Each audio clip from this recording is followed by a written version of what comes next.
Zach Yeager, welcome to the show. Hello. How's it going? It's going well, going well. Really happy that you joined me, man. This has been a long time coming. My listeners know a little bit about what I do for work, working in quote unquote big tech, and so I was really happy to talk to you here because you're a huge part of the trajectory of my life for like the last 12 years. Since you're the person that hired me into the cult of big tech. Yep, yep. I hired you in and then a few years later left the cult. But but great times there. Wouldn't Yeah, yeah. yeah. Yeah, for sure. And so, how about this? How about I just put a pin in that one for now? Just give everyone a quick background because you've done a lot of shit, man. You're like one of the most interesting people I know, and you got a diverse background, and have been doing a lot of stuff. So how would you encapsulate Zach Yeager in the TLDR version? Um TLDR. What's Yeah, that? too long didn't read. It's an Too long acronym. didn't Oh, I love that acronym. Okay, cool. Like it's some I don't always know all the acronyms. Too long didn't Cliff read. the Cliff Notes version, man. Give me the Cliff Notes. The Cliff Notes version. I'm like you in the fact that I figured it all out and didn't go to school and and I think that there's one of those things you end up being pretty scrappy and you're able to figure out a lot of things. And I mean, if you're a self-starter and all of that. So yeah, I mean, I've done a whole lot of things. I was a mechanic for years. I've remodeled houses. I've spent many years in big tech. That was sort of a interesting, right? Like it's I don't know, but those things they just fall into it. Like I fell into big tech and spent 13 years there.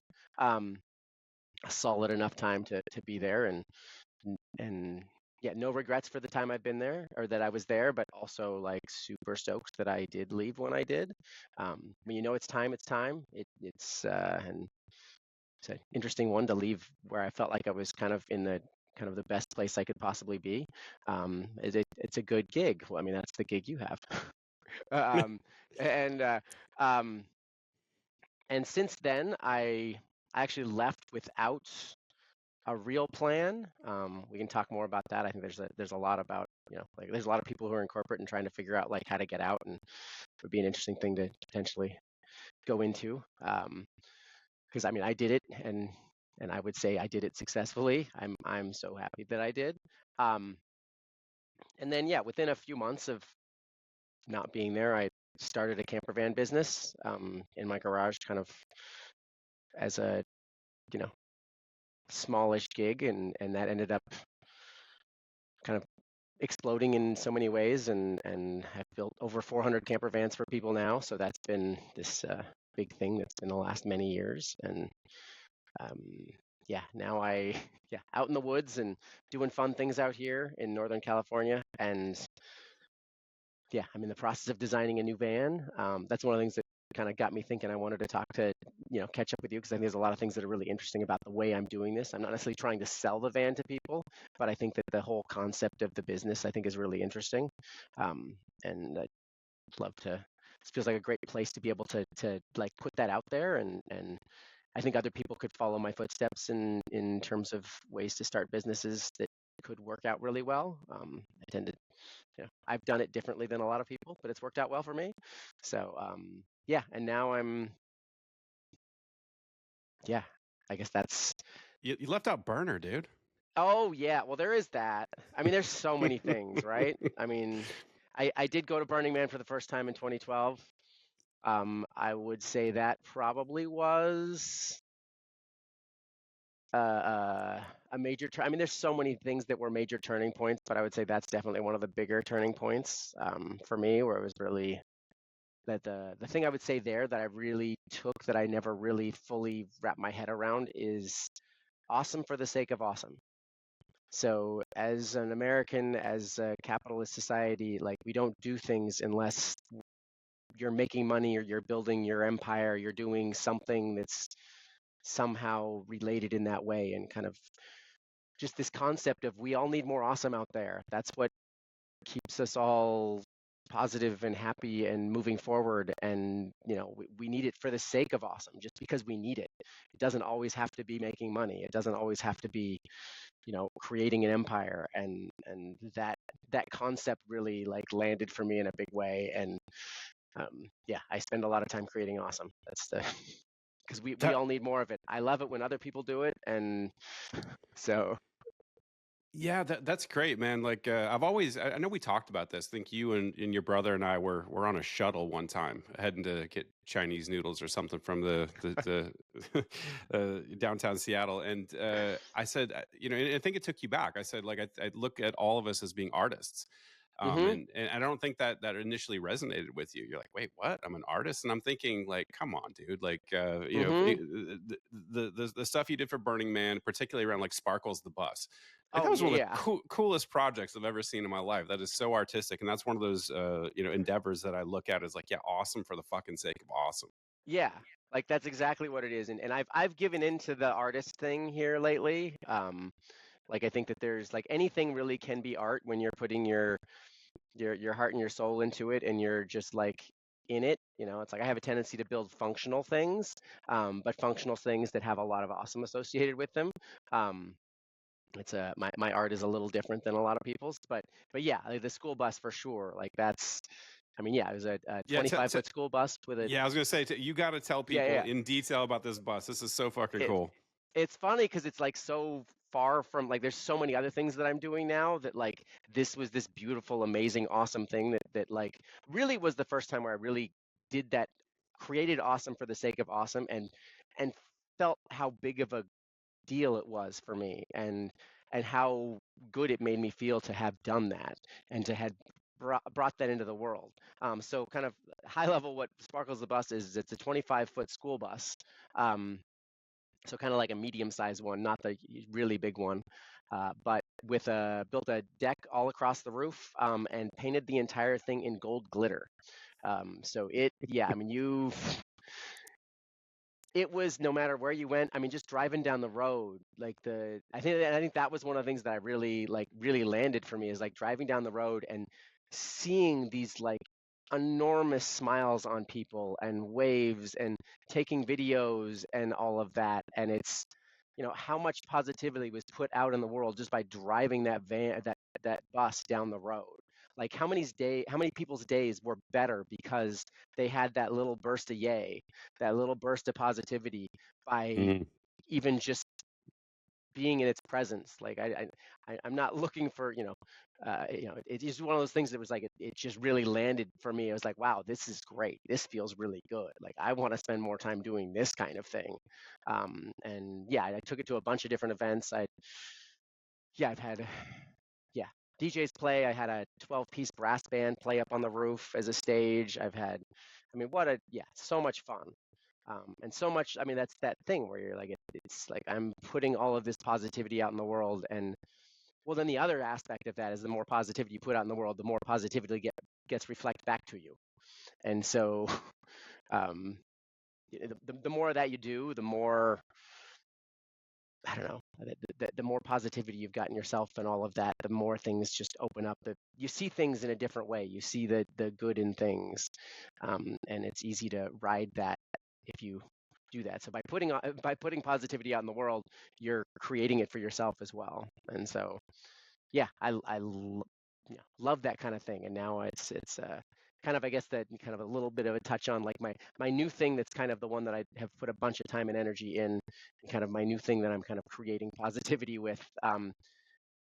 Is more really local for here in Grass Valley, Northern California, where I'm at. But I built a beach in the woods. So Mhm. it's like an enormous spot where a greenhouse used to be, and I brought in many dump trucks of sand. I sunk a boat in one end. I've got a huge pool that like runs right up to the sand.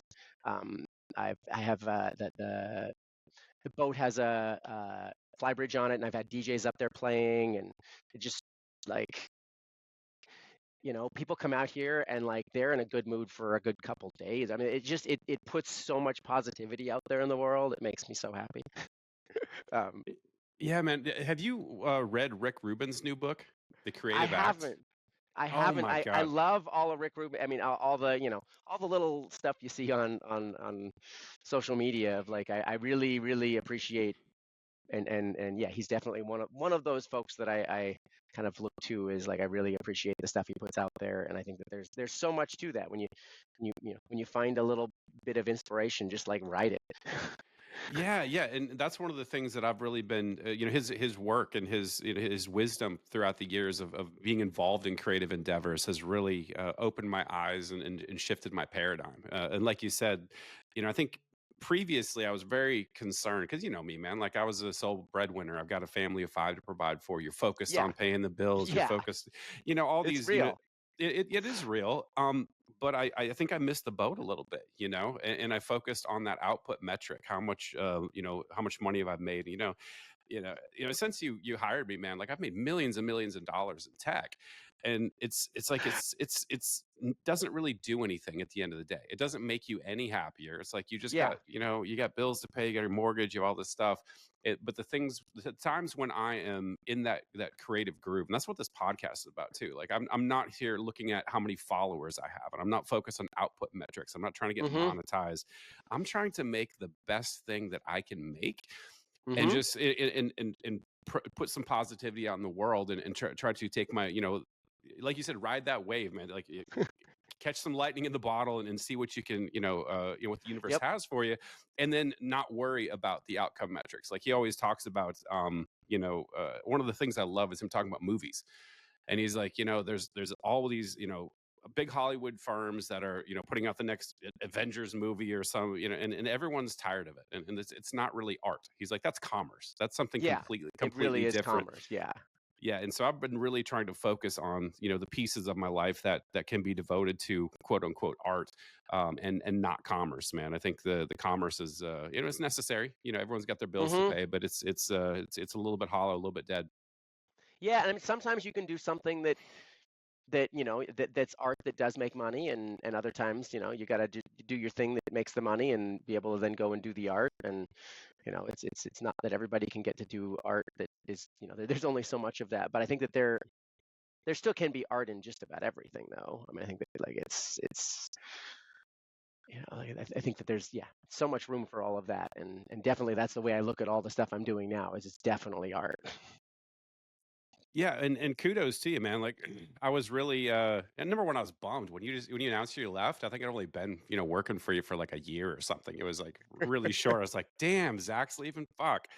Um, but I was so stoked for you because I was like, I could see how excited you were to just leave that corporate bullshit behind and go do something for yourself. And so maybe you can talk about, leaving, like your decision to leave and how you got the balls up to do it, and everything that went into that transition. Because frankly, I'm thinking about it, man. Like this is I've had about enough of this stuff. It's hard not to, and I think that there's a lot to it, but for me, it's just like, I knew that. I mean, I could just feel it deep down, like it was not my purpose. It was not. It was easy in a lot of ways. It was pretty easy. I mean, I kind of got to that place where I wasn't working crazy long hours, and people trusted me, and I was good. I was sort of in a, traveling all around at, like, really fantastic places. But I knew I had more. I knew there was more for me to do, and I didn't actually know what. And I think this is one of the things that I think is super interesting, and I think that this is really kind of an important thing for anybody who's considering leaving, something like that, because I think in your space where you're working and you're putting so much of your energy and your life force into this corporation, like, you don't have a lot else after that. Like, it's hard to really truly create. It's especially really hard to really truly create something that's going to make you as much money as you did, as you did make in your corporate existence. It's like, if you're doing really well in a corporate space, it's, anything you're going to go and try and recreate and try and create on the side and have that make as much money as and that's Golden you're going to be handcuffs, stuck man. there. Yeah, it's golden handcuffs, and I think so. So the way I did it is, I mean, I think that one of the aspects of it is, I'm the youngest I'm ever going to be right now. There's a little bit of a funny story about that, but anyway, but that aspect of it, where it's like, I don't want to wait until I'm 65. It's not that I can't still do a bunch of amazing things when I'm 65, but, like, I don't. You only have so much youth, and I want to make the most of that youth, and I don't want to spend all of that. behind a desk and doing things for other people. I mean, I think that's like one of the things I love is I love to create efficiencies in things. And when I create efficiencies in things and make processes and make things more efficient. But when you're doing that in a corporate environment, that's great and all, but that doesn't mean that you actually get to work any less. I mean, if you figure out how to save yourself 30 hours a week, that doesn't mean you actually don't have to work 30 hours a week. you know um, when you're working for yourself and you're doing your own thing and you figure out a way to be able to save yourself 30 hours a week, well, that's 30 hours you just don't have to work anymore. Or That's 30 you hours can of your start. life. That's for you. Yeah, it's for you, and you can do other things with it, and maybe dive into some other aspect of them. I mean, there's all kinds of things, but there is that piece of it that it's like it was just really hard to truly be satisfied. But I mean, I think it was also great to have been there and done that. I think, until somebody has gone and done that and made good money and done the corporate thing, because that's so often that the ideal that people look towards. Once you've been there and you've done it and you've been in it, you're like, okay, cool, yeah, that's great, and I've been there and I've done that, and it's time for the next thing. The other couple pieces of how I did that is I drastically lowered my cost of living. I went into the situation where I'm like, I'm going to just, you know, moved out of one house, got a different house that was significantly less expensive. Kind of just really just did because I mean, I could have saved more and waited longer, but I didn't want to. I was ready. It was time. And so I drastically lowered how much money I was spending every month. Because the reality is I've made money and been poor and made money, and I've done that enough times that my happiness level doesn't actually change. It's Yep. Yep. oftentimes, I feel like more it's, now I'm really trying to, like, how can I have the least amount of responsibility so I can play as much as possible. So Have you actually uh, seen the data on happiness and with respect to income? oh yeah, and it's It's it's it's like you hit about 80,000. Like it's a curve. Like your yep. happiness increases till you hit about 80,000. Then there's like this diminishing return. Like Hmm. as you go, even substantially above 80, you don't really get a lot happier. Yeah, and I've seen that and I've watched that, and I remember that honestly in, there at the office, where it's like I kind of looked and I saw everybody who was further up the ladder than me, and they looked Mm. they did not look happy. I mean, I mean, it's like there wasn't. I mean, you didn't see the twinkle in like there wasn't that, like, spark of, like, yay life. It was like they were in it, they were doing it, but they weren't. It's and I'm like, I don't want, like if I stay here longer, well, then I'm working up to that, and I'm like, I don't want. This is your future, Zach. Yeah, I don't want to work up to that. And then the other thing I did is I saved up enough for 6 months. So I basically saved up enough where I'm like, I could just, like, not work for 6 months at this lower cost of living, um, and figure it out. And I mean, one of the things that I think is really important to consider is, within 6 months, you can go back into that same field pretty easily. If you're good at what you do, you could you might even be able to get your old job back if you really decide, like, hey, you know what? Turns out, like, I'm not a self-starter. It's like, you know, then working for yourself and doing it ends up being the been there, done that. And been there, done that's a perfectly good reason to do anything, because until then you're thinking about it. Hmm. If you're really thinking about it, like, you got to do it. Otherwise, you're gonna just be stuck thinking on it. And so, it might be a been there, done that, and just go right back. For me, it's like I don't sit still well, and so within 3 or 4 months, I decided to build a camper van, and it's like, let's see how this works. And then that one thing led to another, and yeah, built 419 camper vans, um, which is kind of, yeah, still blows my mind. And that wasn't really the intention, and I ended up being really busy with that for the last few years. And so now I'm, designing a new business, or kind of a new van that's done in a slightly different way, where hopefully I will have a lot more free time. Nice, nice. That's Cascade Campers, right? Yeah, Cascade Campers. Yep. So So how long from when you first did the prototypes on the initial van, or I think you were doing like individual ones, right? Were you doing like custom orders for people at first before you really went big time? I did a couple of custom vans, and I realized that that was not for me. Mm. Um, yeah, it's custom stuff is really hard to make money, and really hard to give somebody a quality product um, without charging them a fortune. So to actually make money doing custom stuff, you have to basically go after high end, and I don't have any interest in that. Got it. So Like you're like all standardization then, right? Like I've watched your website, watched your videos and stuff, and I've seen sort of like the focus that you have on sort of replicating, a particular design and just sort of cranking that out. That's a cool model.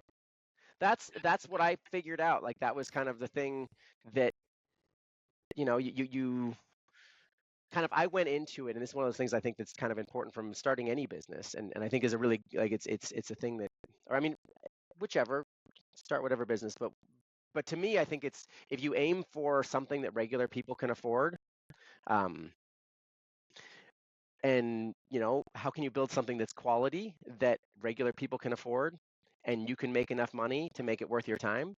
That's kind of to be able to make all three of those things. Well, you don't get to do nothing custom. The way that I accomplish that and the way I've accomplished that is through, yeah, it's a standardization and really manufacturing. It's kind of like micro manufacturing in a lot of ways, where it's and that's one of the things that's really possible in this world too now, with CNC and all the ability to do really low production runs of things, or individual and makes iterating really fast. It makes it possible to do something like that. But that way, I make enough money to make it worth my time, and the customer ends up getting something that is a better deal than they could get from anyone else. Like there's nobody else that touches what I'm doing for the price point that I'm doing it. So the conversions that I did, they were just under $10,000. And that was to take a van, a Ram ProMaster City, and convert it into a fully functioning camper with solar and couch folds into a bed, a fridge, a water system. I mean, kind of like everything you need. But the way I made that possible was by making it so it took me very little time to build it. So there was a lot of upfront time, but then once that upfront time was done, then it was an easy process. So we actually, at the peak of things, there was 10 of us, including myself, and we were building 2 vans on Tuesday and 2 vans on Thursday. Wow. So 4 a week. But that's like most people when they're doing a van build out. I mean, it's at least a few weeks, if not months. And like we were knocking them out in a day, but really 2 in a day. And some of that time, it was at that point, it was probably by the end, when we were doing the last few of them, my son and I were working on them, and it was about 3 days of work in total to build one of those vans. So that's one of those things, but it's because we made that whole manufacturing process and really optimized everything about that. So it means that we couldn't change anything. The way I always would tell people is like, I make it exactly the way you want it, as long as you want it exactly the way I build it. It's the, what was it? Henry Ford's like, you can have whatever color you want as long as it's black. Exactly. And it's the reality. It's just it's if you're going to get something quality, you're not going to get it custom. And yeah, they've been super high quality. I mean, there are people who've lived in them for, yeah, there's one guy I want to say he's lived in it for 5 years straight. Oh And wow. it's held up extremely well. He's worn the cushions out a couple times. Like that's he's the only person that's actually worn the cushions out. But yeah, I mean, but if you can build it really high quality if you're. It's like, how do you make it good for everybody and everything? And but you can't be everything for everybody. So it's like, okay, it's like I went after this one little tiny niche that I didn't even think was near as big as it was, honestly. Um, and I built what I wanted as a camper van to go travel in, and turns out there's other people that want that too. Boy, that's very Rick Rubin-esque, man. He kind of says the same thing about making music. He's like, look, you don't. The audience comes last, right? Like, as you make it for yourself. You Yep. make something the best thing you can for yourself that you enjoy, and then hope that other people vibe with it and resonate with it. And that's exactly on par. It's funny because it was one of those things, like I never actually sold one to a friend. I never had, it was one of those things that like it wasn't. It was a bit interesting where it's like, here's this thing I'm doing, and people would look at me like I, you know, was a little crazy.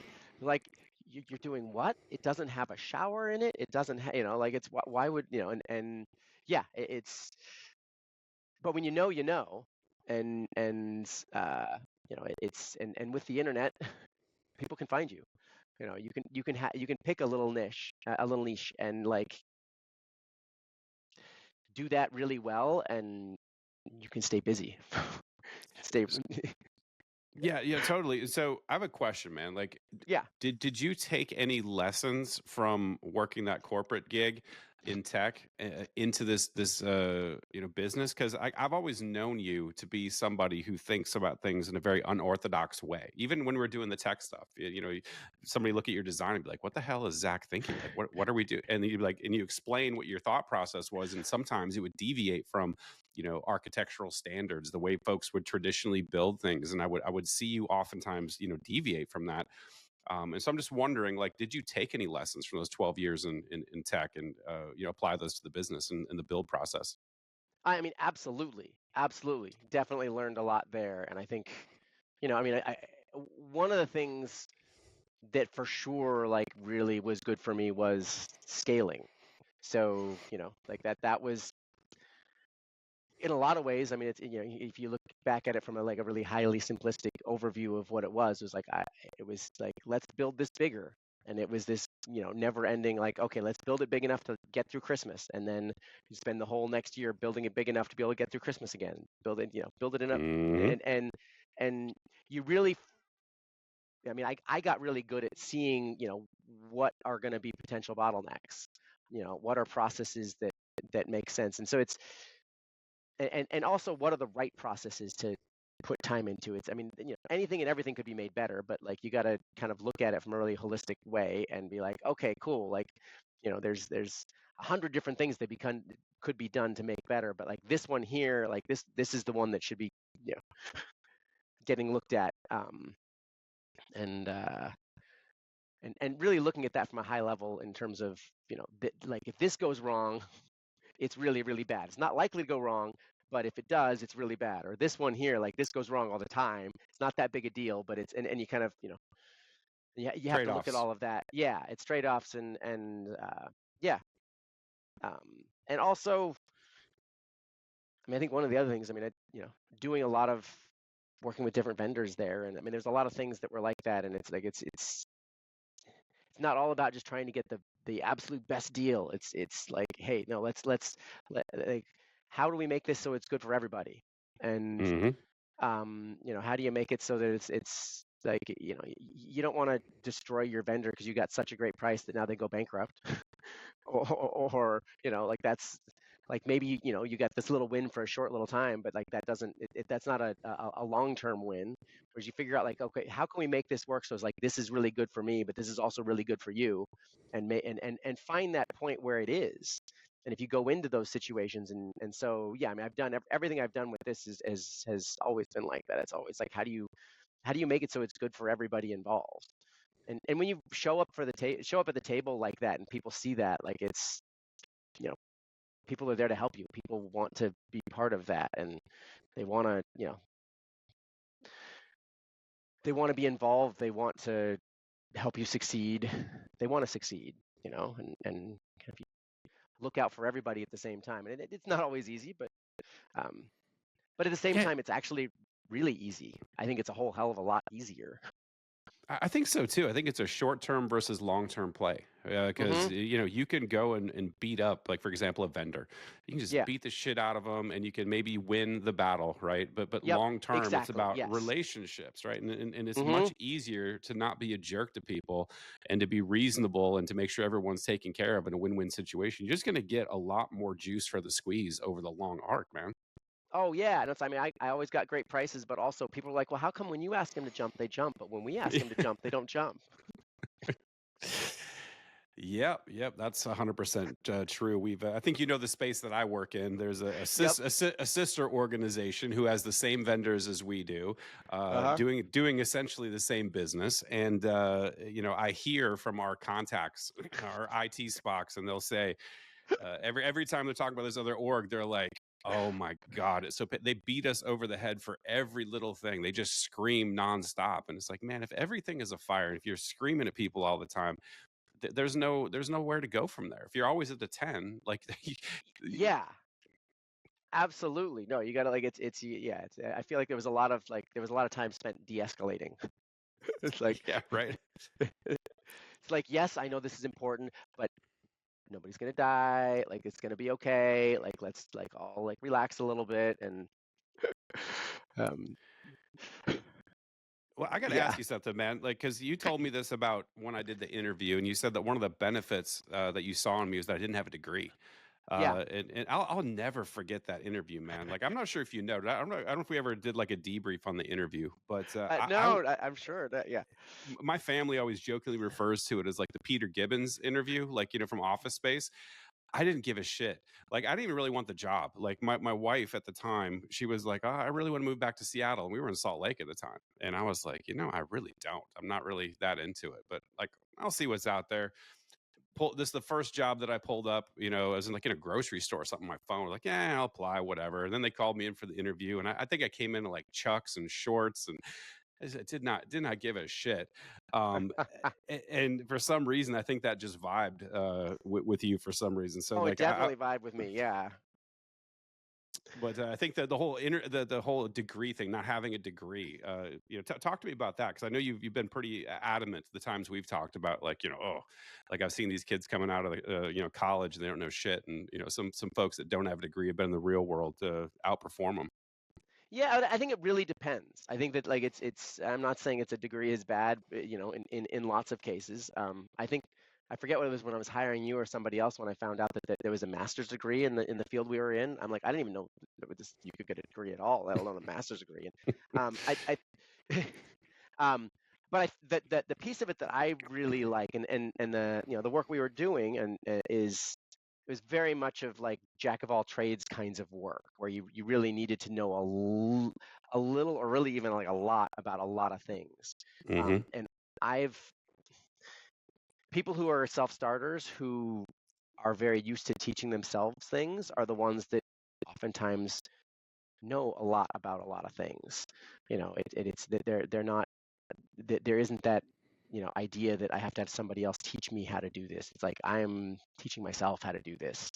And I think that there's something that there's experience doing one thing, but like it's when you've had experience doing a bunch of different things and you've taught yourself a bunch of different things, that's what at least in the type of work that I did when I was there. I mean that yeah, you were just better. Like it was one of those things that like I could see it across the board. And I mean everything is a stereotype and there's exceptions to everything, but that definitely it was really interesting and it came across even in just interviews and you could kind of tell, it's like it's more about getting it done than knowing how it works. I mean, you got to know how it works, but um, there's a scrappiness to folks that yeah had to figure it all out. That Yeah, I I think that's think an is underrated skill, man. Because in our world, I think like that. There's no net. There's no safety net. Like that, there's a yeah problem that needs to be solved, and it needs to be fucking solved now. And you yeah. better figure it out now. And that There's sort nobody of to call. There's nobody. yeah. There's no escalation point. You're like, okay, yeah, it's like you're it. Yeah, but I think once you've done that a few times, if you've gone sufficiently deep on any technology and you've figured out like a really difficult problem, like that skill in and of itself is repeatable. Yes. Oh yeah. I mean, yeah. Being good at troubleshooting is yeah. Practice goes a long way. Um, but also yeah, just it helps to know a lot about a lot of things too. Yeah, for sure. And I think in our world too, I think the fact that it was a people business was underappreciated.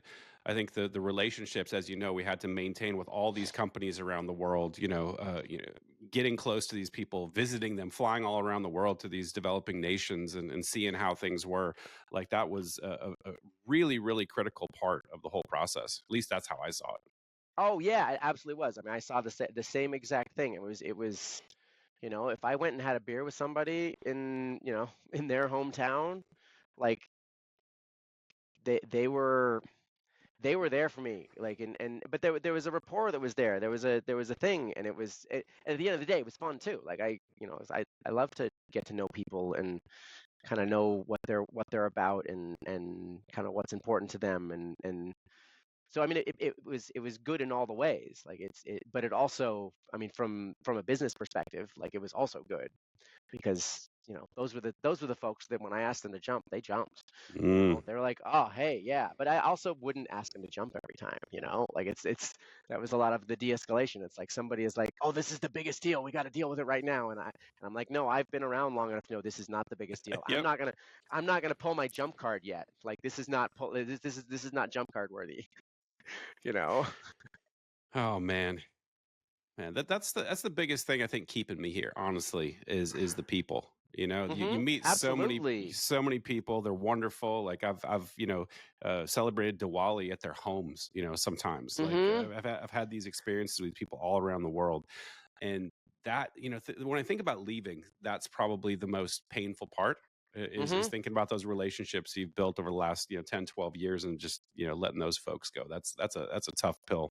Yeah, and I mean, there's still folks that I keep up with, um, and yeah, definitely folks that I will hit up if I end up in those countries.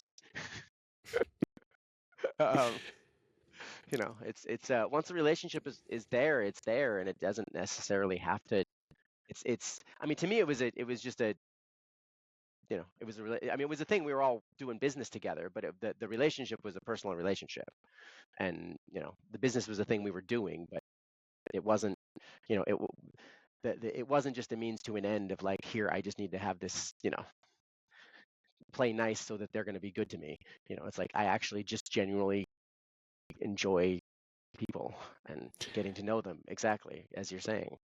And there's so few people in corporate America that do that. I feel like there's so many people here are very mercenary about their job. They're just trying to get ahead. They don't really establish any sort of relationships, and particularly with managers.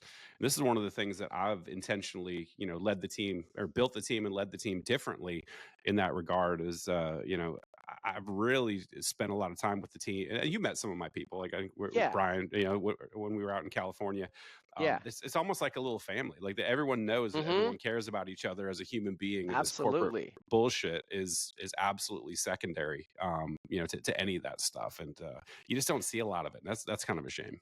Yeah, and I mean, it doesn't mean the corporate bullshit's not important, but just kind of knowing it is secondary, and I think that's and the reality is, yeah, I mean, it's we're all people. We all, we're taking care of each other. I mean, that's what that's what we're here to do. And so if you start with that, um, and it's rare that you're in a situation where that is more important than whatever corporate thing it is, but just knowing that it's there just makes it all better. Yeah, for Um, sure, man. Hey, I want to pivot a little bit because I know you want to talk about the new product, and I'm interested in it as well. So yeah. there's that new type of van that you're putting together. So tell me about that, man. This sounds interesting. Sounds like it's solving like an important problem, particularly with today's rising housing prices and all that sort of stuff. Yeah, so I mean, I think that this is sort of this concept of this win-win-win thing that I'm always like, how can I make it so it's a win for me, it's a win for the customer, win for the community and the planet as a whole, and I think when you aim for that, you know, the red carpet kind of rolls out in front of you, a lot of times. But so what I'm doing with this van, and this is, I've learned a lot after building a few hundred vans. Um, so what I'm really trying to do with this new one is I'm building it as an apartment replacement. That's the way I kind of am thinking about it. I'm trying to really just make it so that this is designed to be lived in, but also designed to be able to be lived in a city. So I think that's one of the things that I think is really very different and interesting about what I'm doing here, is this is designed to be comfortable to live in a city. And part of living in a city is you have to fit in a regular parking space. You got to be small and not look like a camper van. One of the things that I kind of joke about, and I go back and forth on whether I'm going to actually put it inside the van or not, is if the Karens don't know, the Karens don't care. Um, Nice. it's because, I mean, the reality is if nobody knows you're staying in your van, nobody cares you're staying in your van. And the cops are not out there to bother you. They come out and will bother you if Karen has called and said, "Hey, somebody's," But if they don't even know you're there, it doesn't, like it's fine. But really, the concept is kind of the thing that I keep picturing in my head. The thing that I'm really trying to create and solve for is um, for that 20, 30, 40 something that's single that, lives in the city, that rents a, studio or a one bedroom apartment that they're paying a couple $1,000s a month for. They're not saving any money because that apartment costs them a fortune. Many of them probably have that new sort of idea of they're in the office Tuesday, Wednesday, Thursday, and they work from home Monday and Friday. And there's a lot of people that are in that space. And now you're in the city and you've got to have this apartment that costs you a fortune. You're spending, a couple $1,000s a month or more. Um, and so you can have a place to be when you're in the city, because you've got this job. And so one of the things that I'm trying to basically give people yet like another option. And there are people who do this. It's not like living in a van in a city has never been done before. But the people who are doing it, they've built it themselves. There isn't anybody out there making it possible for anybody who wants to do this to be able to just buy something and do it. And that's the thing I'm really trying to put out there, is make it so this is this thing you can just, you're like, I want to try that. I want to do that. Let's make this happen. And kind of my concept is, and the kind of the picture I keep thinking is, let's say you're paying, $1,800, $2,000 a month for rent, and you move into the van. You know, you probably don't have enough money to buy the van outright. You're probably going to end up with a loan for the van. Um, the and not all the numbers are dialed in, but from a high level, the conversion is going to be about $20,000, and the van, if you buy a brand new one's a little under 50. So you're at 70-ish for this van, this place to live. It's essentially it's fully place to live, and you get a loan for that. Maybe you're paying $1,000 a month. Like that's a lot of money. But if you're paying $1,000 a month instead of $2,000 a month, that's a lot less. Like it's like this is something that is, it's like, okay, cool, I can actually do this. And this is definitely not for everybody. But there's a lot of people who are doing this. There's a lot of people who would love to do this, but it's just too hard because you have to go and build the thing yourself. Um, and let's say you've got that Tuesday, Wednesday, Thursday job. You can, and let's say you know, you're in Seattle and the weather is shitty in the winter, and you're solar powered like me and you need a little bit more sunshine. You know, Thursday afternoon at the end of the day at work, you just drive south and you hang out somewhere where the weather's better.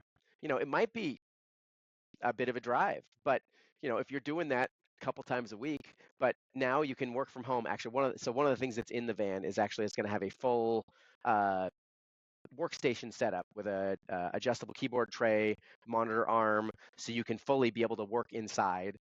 It's going to have 920 watts of solar. So the intention with that, and I have a little testing to really truly verify, but I'm quite sure that you're going to be able to sit there working on your computer with the AC on. Not the engine not running. You're sitting there with the AC on. You can Hmm. sit there and work and do your thing for when you need to do it, and then you can go and like live your life. And really, in a lot of ways, live kind of a much more fun and entertaining existence because you're not trapped in that $2,000 a month apartment. Now, let's say instead of just paying $1,000 a month, now and whatever it is, you save that other thousand, you put that other thousand towards paying the van off sooner. This van is still going to be worth a fair amount of money 3 years later. Let's say after 3 years, you've got this van paid off. You're going to be able to sell that van for 50. Let's say. The vans that I've built, they're super solid. They hold their value really well. It's any money that has gone into that van in terms of a conversion, generally you're getting that money right back out. The depreciation is more about the depreciation of the vehicle itself. And so now you sell that van for 50 grand and you have a down payment on something, or at least a start to a down payment on something. Where how else are you going to do that? If you're paying $2,000 a month, how do you put away 50 grand? This is like, okay, now you get to like put away 50 grand while living kind of a fun, entertaining life. I mean, is it, you know, something that somebody might want to do for a whole lot longer than that? Sure.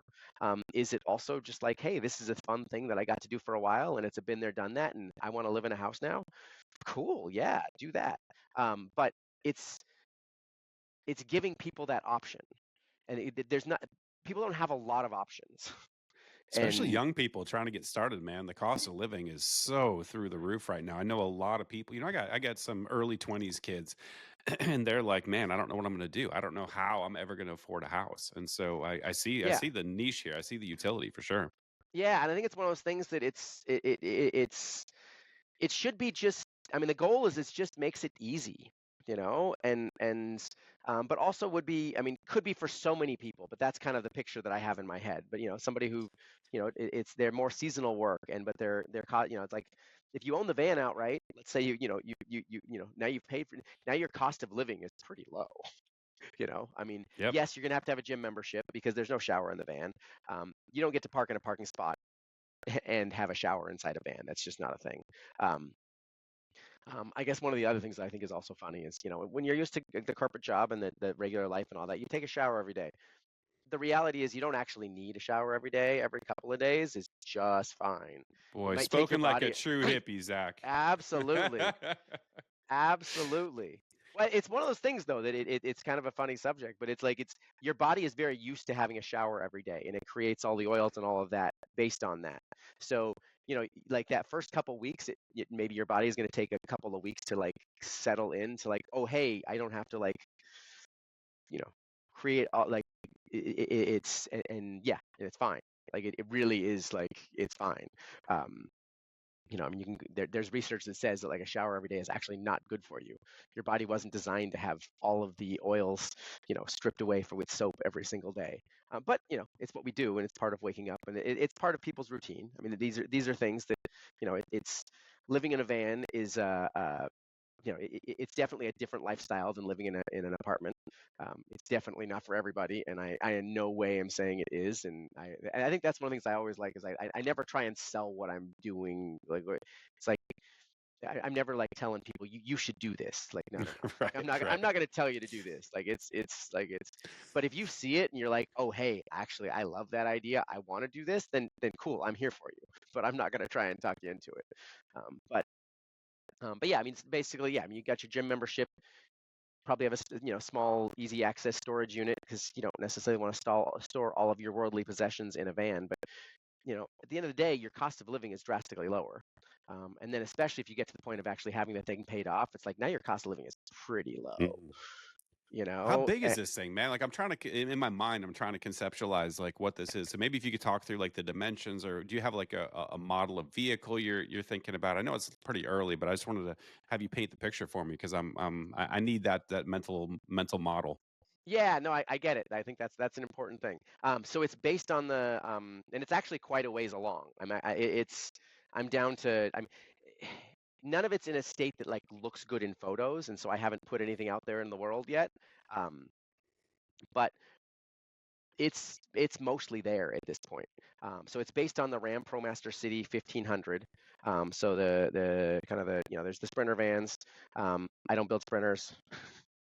Um, the whole thing and just because I think it's funny because it's like people like, oh, what do you do? Oh, I build camper vans. Oh, Sprinters. Right, right. Like no. um, but you know what, you try and drive a Sprinter in the city, you try and park a Sprinter in the city, you try and park a Hmm. Sprinter in the city and have people not know that you're staying in it. It's just not an option.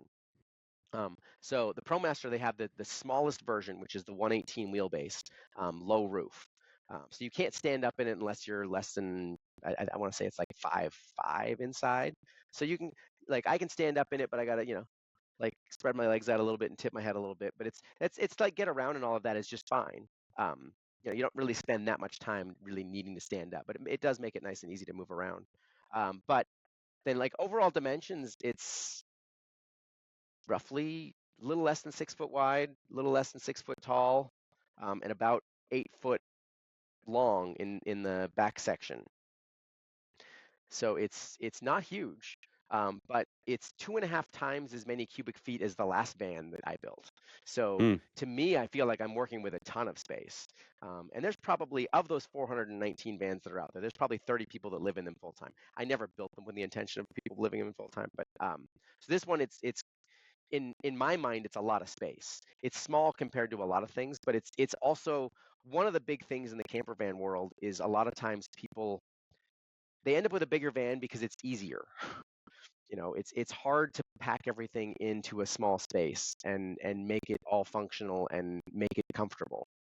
So, like one of the big things that I do with this van that gives it a lot of space is um, it's set up for a single person in a kind of standard state. It's got a deep couch that then you can move a cushion, and then it's a nice like single bed. But that does fold out into a double bed. So you don't want to not have the ability to have a friend over.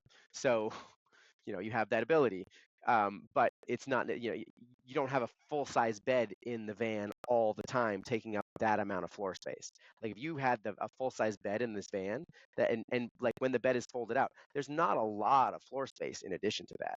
And so by doing that, you're wasting a bunch of space. So instead, I end up having this really big, nice, comfortable couch.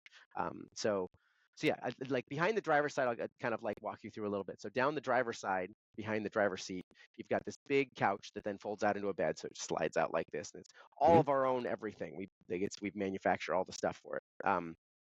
Behind that is a cabinet that has a refrigerator and then a composting toilet below it. Composting toilets are kind of amazing. It's like I got one as a temporary thing here, and thinking I'm like, oh, I'm going to end up building a septic system. And after the first month of having, I'm like, I'm not going to go to the effort to build a septic system. That's like this thing works just great. Doesn't stink. It's amazing. But like that's a whole thing. But so yeah, you've got your composting toilet, and then down the passenger side, um, there's a sliding door, and then there's the kind of the sink, kitchen cabinet, office cabinet. So in that cabinet, you've got your water system, you've got your sink, an induction cooktop. The AC heat pump sits down in the bottom back of that, and so kind of you have all of that stuff. It's going to have a 1.5 gallon hot water tank that just is always on. So that's one of the things by having the 920 watts of solar, which I do really think is interesting that the van industry and the RV industry has really not maximized the solar. It feels Mm. really odd that they haven't. I feel like the paradigm has shifted in the last couple of years with the cost of batteries and the cost of solar panels. And it's like, why would you not just go big? And be able to just run the AC while you're parked without a generator running. I mean, you look at a roof of an RV and it's got a million holes in it, and there's just not room for it. Where here I'm working with this small van, and I've got more solar than just about it. Like I don't think there's any commercial vans that are out there that have more solar than that. I mean, maybe there are, or commercial or manufactured things like that, where it's like I'm working with the smallest van possible, and I have more solar than anybody. But it's also me looking at it really holistically, and it's like how do you make it so that this is super sustainable and super easy and super, it's like you don't if you have to find a place to go plug in, well, that's a whole nother problem. If you don't need to plug in, Yep. like that makes it easy. So um yeah, but it all set up to be able to fully cook, clean, um go to the bathroom. Yeah, like it's be able to hang out. The passenger side, you could put a seat twister on both, but yeah, you fully have people over to hang out, and it's going to have a monitor mount with a spot where you can have a good sized monitor that can then also function as your TV when you're just chilling, sitting on the couch, and just be a happy, comfortable place that nobody knows you're there. If you don't want anybody to know you're there. Right, right. Incognito. I've seen in Seattle after the whole pandemic thing, like it was bad, man. There was so many shitty campers on the side of the street, and you can totally tell, Hmm. like you said, who's camping and who's not. Yeah. So Well, it's because it looks like shit, and I mean, it's mhm. understandable that people are upset about it. I mean, it's one of those things that like and I mean, I can go off on the RV industry and the fact that they build garbage, and now there's garbage everywhere. Like they're literally polluting our country with this stuff that 10 years old, and the thing is falling apart, and you can tell they're designed to fall apart. And I mean, I understand they wouldn't be selling anybody any RVs if they were 10-year-old RVs that were still good. But what ends up happening with these things? It's like they end up going for, super cheap, and it ends up being the thing that people end up living in, that end up being, just totally dilapidated and look like hell. And yeah, and the Karens and really the rest of us are upset about the fact that they look like hell. This is one of those things. The idea is it doesn't look like hell. It doesn't. It looks clean and nice, and nobody knows that it's a. I mean, I think that's key to the whole thing. This is not meant to know someone's even staying in it, and that's really the magic of it. And there's a lot to that too. It's, you don't necessarily park in the same place all the time, and unless unless you've got a good inn, um, and you do find a spot like, hey, I can just like, stay here on a regular basis. Yeah, I can say there's a street in New York City that like is the camper van alley, and like people just there's a row of camper vans that are there. And I've watched a bunch of videos about folks out there, and I'm like, I just like, I love that whole concept. But it's, again, everybody's having to build stuff themselves, because nobody, the stuff that's actually out there on the market is not aimed at that. The camper van market is really, it's kind of switched to, the four-wheel drive Sprinter with all the, testosterone stuff hanging off the side. I got my ladder, and I got my, Mhm. big knobby tires, and my big, bull bar bumper with the big lights and all this. And hey, cool, great, that's awesome. Probably get But some there's truck nuts in the back. Yeah. Oh yeah, right. And it's more of like it's and that's awesome. And there's a lot of people that's exactly the right fit for them. And they go skiing on the weekend, and they want to spend the whole weekend up at the ski pass when there's, you know 5 foot of fresh snow and the roads are really terrible, and all of that. And hey, like, it's not judging them, but but those are the vans that the entire van industry is really, I mean, for the most part, kind of catering to. And that's, I went to one van event with the other vans, and the cheapest van that was there, so the ones I had at that point, they were just under 40. The the cheapest van was, it was what, 150? So, Wow. so you could have multiples of mine before you could even get one of these other ones. So it's like, it's that the orders of magnitude are just so far different. And yes, the four-wheel drive is awesome.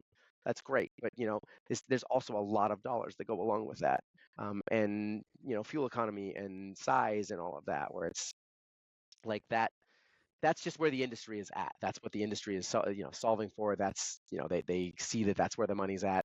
That's going after that. Where it's like, I'm going after the regular people. I want to solve life problems for regular people. And with what I have, and building camper vans and scaling things up, and all of that. Like, this is something I'm really good at. And so this is a thing that I can put out there in the world that is going to be good for people. Oh, that's awesome, man. Well, hey, that's a pretty good place to leave it. We're about at time, but I wanted to thank you, man. Like I've told you in the past, I want to tell everyone publicly, like you've completely changed the course of my life. I've always considered you a friend, and really, really appreciate you taking a chance on me, bringing me into the tech industry, and keeping in contact through these years, man. Like I think you're a great person. I think you're doing awesome stuff. And so I just wanted to thank you for that, and then also let you tell people where to find you online. Oh yeah, yeah, yeah. I kind of went into this. There is the sales aspect, but I'm not necessarily trying to sell things, as I said before. But I am Cascade Campers. So just cascadecampers.com, or Instagram is Cascade Campers with an underscore at the end. Um, you basically just search at Cascade Campers on anything, and there's, tons of YouTube videos, tons of everything out there. There's very little out there about the new van, other than one little blurb on my website. But there's a lot that's going to be coming out about the new van here in the very near future. And like I said, I'm super excited about it. Super excited about it. Awesome. Well, I can't wait to see it, man. You'll have to shoot me something when it's out and live. So yeah, absolutely, All right. Well, thanks absolutely. for Thanks stopping for by, having dude. me. Yeah, Yes, so sir. much fun. All right. Chat later, dude. All right, later. Bye.